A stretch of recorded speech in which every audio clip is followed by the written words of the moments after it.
लो भाग यहाँ से। मार के तार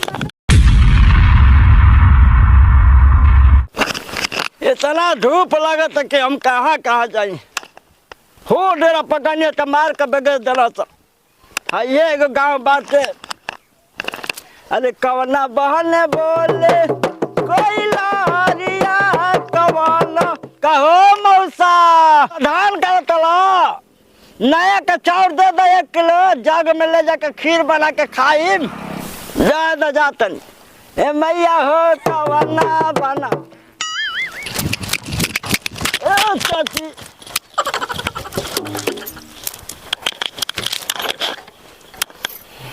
का कहला हा चाची चाची ए हमारा केमना एंगल से चाची लागत तनी रे मन गलती हो गई गलती हो गई गलती हो गई हम शराब दे दे शराब दे दे हम तो जूता दे दे लाज जूता दे दे तोर शर्म नहीं के लागत ज्यादा हो मौसी ज्यादा आजी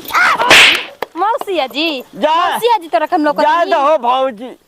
भौजी धक ना कहत ना कि मुंह फोड़ दे बाबे ना कुछ रहता ना तो कॉल दिन की काहे मारो तलू हो डेरा पकानी है तो साला कहीं का कुकुर कटा नियन हमके मार के बगे दम ओसन तोर लूर बा का लूर बा जना तक कि बकुला ना कौवा लागत रे साफा एकदम ऊपर से लेके नीचे तक हैं तू जोगी बनबड़ की भोगी रे बताई त तनी के हरामजादा भस्मासुर के भाई है भस्मासुर के भाई है हां सुपने खवा के बहिन सुपने कवा के हां सब ऐसन दात हम त कमे लाज जूता मरले बनी और कोन आगा भेटा दिया सन त फोड़ दिया सन समझ गेल ना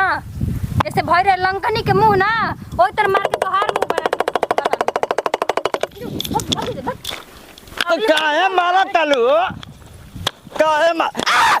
दुख ना कर जा धाध भला तबे मर जीबा सच ली है हरामी को साला छटो छिना तनी ताके दे तू हमरा वरिया मर जा ओम नमः शिवाय का कले हरे ओम नमः शिवाय कहतन तोरा ने मन मरद नहीं खे हैं मरद नहीं खे बोले हमके मारो तलो ए भैया हम मारो तली हो तो का कर दिउ का कर दी रोक देला से तोरा के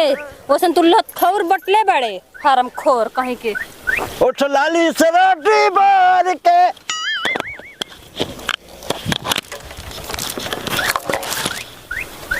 कनी ताक दे तू हमरा वरिया मर जाईती बिना गंगा में नहले पत्थर की टार जाईती नतिया मानी ना एकदम दो गला भइल बा का रे मौगा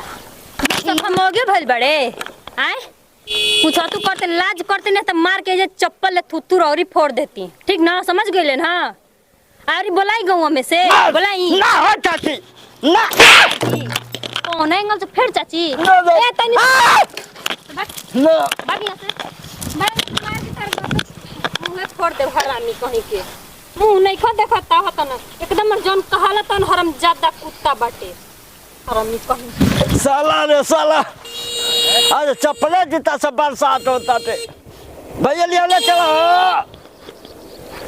अनाज चाउर से तंचिए भेटे नहीं के हो गाँव वाला मना सगोधन कमा हे गाँव वाला बीचे में मार देना से तो हे गाँव में कहाँ जाए के बटे चलो तनी हो श्री रामपुर एगो गाँव पर बोर्ड पर लिखल बा वही जाते हैं वही मांगम आराम से धरा एकदम नदी नदी आराम से एकदम चल जाए सीताराम क्या हमारे दिन पर बीता था।